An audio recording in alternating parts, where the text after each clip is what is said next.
নমস্কার বন্ধুরা, ভজরিমান্না কিচেনে তোমাদের সবাইকে স্বাগত। আজকে চলে এলাম আর একটা নতুন পর্ব নিয়ে। আমার আজকের উপস্থাপনা এগ মশলা কারি। দেখো, মাছ মাংস খেতে খেতে যখন খুব একঘেয়ে লাগে তখন একটুখানি আমরা ডিম খেতে চাই। এই ডিম নানাভাবে রান্না করে, নানা রকমভাবে নানা মানুষ রান্না করে। আজকে আমি এগ মশলা কারি করে তোমাদের সঙ্গে শেয়ার করলাম। দেখো কিভাবে রান্নাটা শুরু করছি আর কিভাবে আমি প্রিপারেশনটা তৈরি করছি। তোমরাও এটা ঘরে ট্রাই করো। এগ মশলা বানাবার জন্য আমি দেখো এখানে 7টা ডিমকে সেদ্ধ করে নিয়েছি। একটু টমেটো আর ধনেপাতা ব্যবহার করব, কাঁচা লঙ্কা ব্যবহার করব, আর পেঁয়াজ বাটা, আদা রসুন বাটা আর মটরশুঁটি। এই উপকরণগুলো দিয়ে আমি এগ মশলা বানিয়ে তোমাদের সঙ্গে শেয়ার করছি।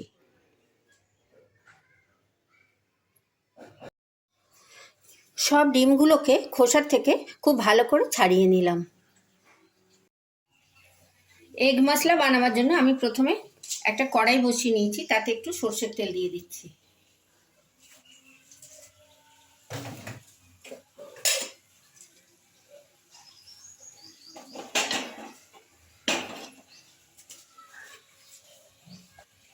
তেলটা একটু ভালো করে গরম হয়ে গেলে তার মধ্যে আমি সেদ্ধ করে ছাড়িয়ে রাখা ডিমগুলো দিয়ে দিলাম।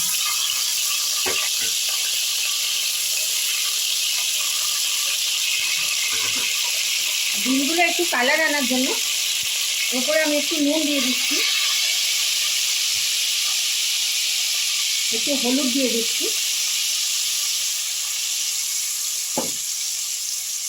একটু লঙ্কার গুঁড়ো দিয়ে দিচ্ছি, কাশ্মীরি লঙ্কার গুঁড়ো দিয়ে দিলাম। দিয়ে আমি ডিমগুলোকে ভালো করে ভেজে নিচ্ছি।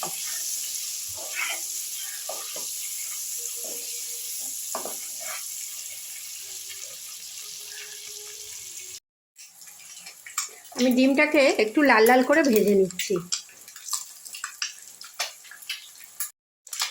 ডিমগুলো আমার খুব ভালো করে লাল লাল করে ভাজা হয়ে গেছে। এই পর্যায়ে আমি ডিমগুলোকে ভেজে ভেজে তুলে নিচ্ছি।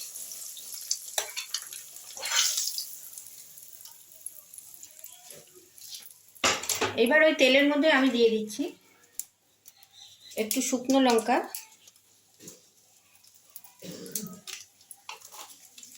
আর দিয়ে দিচ্ছি একটু তেজপাতা আর একটু গোটা জিরে। ফোড়নটাকে আমি খুব ভালো করে ভেজে নিচ্ছি।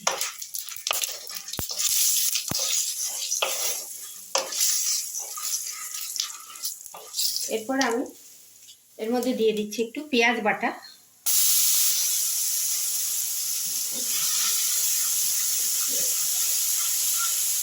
আর দিয়ে দিচ্ছি একটু আদা রসুন বাটা।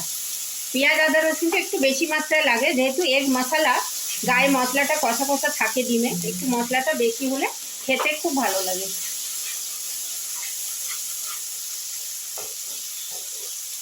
এবার আমি আদা রসুন পেঁয়াজটা একটু কষা কষা করে ভেজে নিচ্ছি। এবার মশলাটা ভাজা ভাজা হয়ে গেছে, আদা রসুন পেঁয়াজটা। এই পর্যায়ে আমি একটু টমেটো দিয়ে দিচ্ছি, কাঁচা লঙ্কা আর মটরশুঁটি, ধুয়ে রাখা মটরশুঁটি দিয়ে দিচ্ছি। দিয়ে আমি আরেকবার মশলাটাকে কষে নিচ্ছি।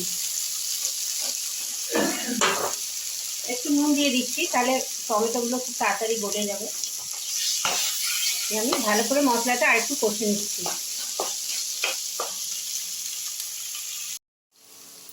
টমেটো আর মটরশুঁটিটাও মশলার সঙ্গে আমি একটু ভাজা ভাজা করে নিলাম।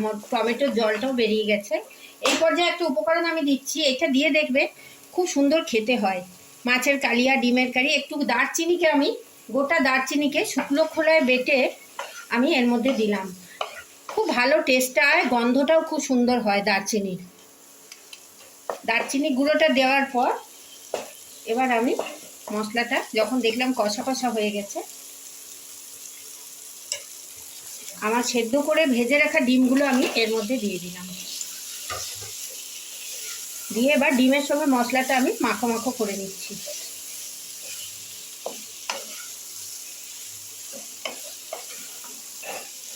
দেখো এইভাবে 1 মিনিট ভালো করে কষার পর আমি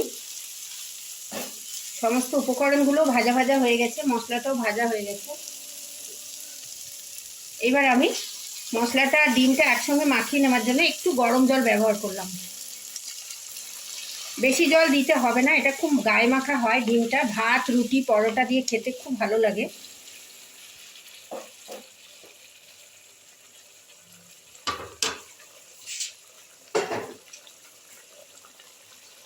এই পর্যায়ে আমি একটু ঢাকা দিয়ে ডিমটাকে নরম করে নিচ্ছি।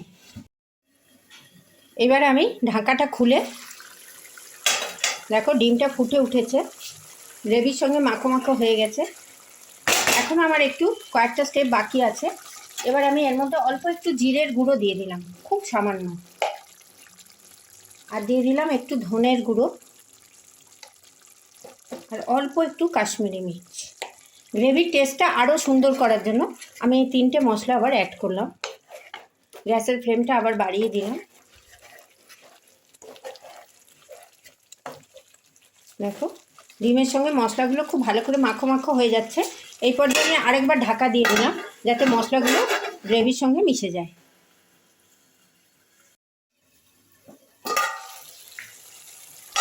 ঢাকাটা খুলে নিলাম। দেখো সমস্ত মশলার সঙ্গে ডিমটা গায়ে মাখা হয়ে গেছে। আমার এগ মশলা রেডি। এই পর্যায়ে আমি ব্যালেন্সের জন্য দিয়ে দিচ্ছি একটুখানি চিনি আর একটু কুচনো ধনেপাতা। তাতে ধনেপাতার গন্ধে গ্রেভির টেস্টটা আরও সুন্দর হয়।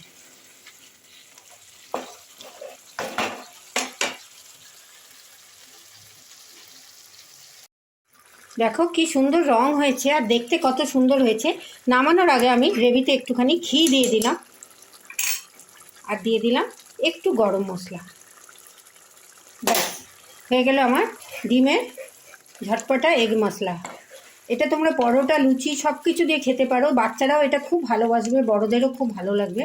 এইভাবে একবার ঘরে বানিয়ে দেখো। একঘেয়েমি মাছ মাংস খেতে খেতে যখন একঘেয়ে লেগে যায়, এইভাবে ডিমের কষা কষা মশলা বানিয়ে খেও। এইবার আমার এগ মশলাটা আমি একটা সার্ভিং বোলে তুলে নিচ্ছি। দেখো তৈরি হয়ে গেল আমার এগ মশলা কারি। ডিম আপামার বাঙালি অবাঙালি বড় ছোট সবাই খেতে খুব ভালোবাসে। এটা এমন একটা প্রিপারেশান যেটা দিয়ে ছোটরা বড়রা সবাই খুব ভালোভাবে রুটি পরোটা লুচি দিয়ে খেতে ভালোবাসবে। যদি আমার এই ভিডিওটা তোমাদের ভালো লাগে অনেক লাইক শেয়ার আর কমেন্ট করো, সাবস্ক্রাইব করে বেল আইকন প্রেস করো যাতে আমার সব ভিডিও তোমরা দেখতে পাও। কোন বন্ধু কোথা থেকে দেখছো জানাতে ভুলো না। তোমাদের অগাধ ভালোবাসায় আজকে আমি অনেক দূর উঠতে পেরেছি। এইভাবেই তোমরা আমার পাশে থেকো। সবাই খুব ভালো থেকো, সুস্থ থেকো। ধন্যবাদ।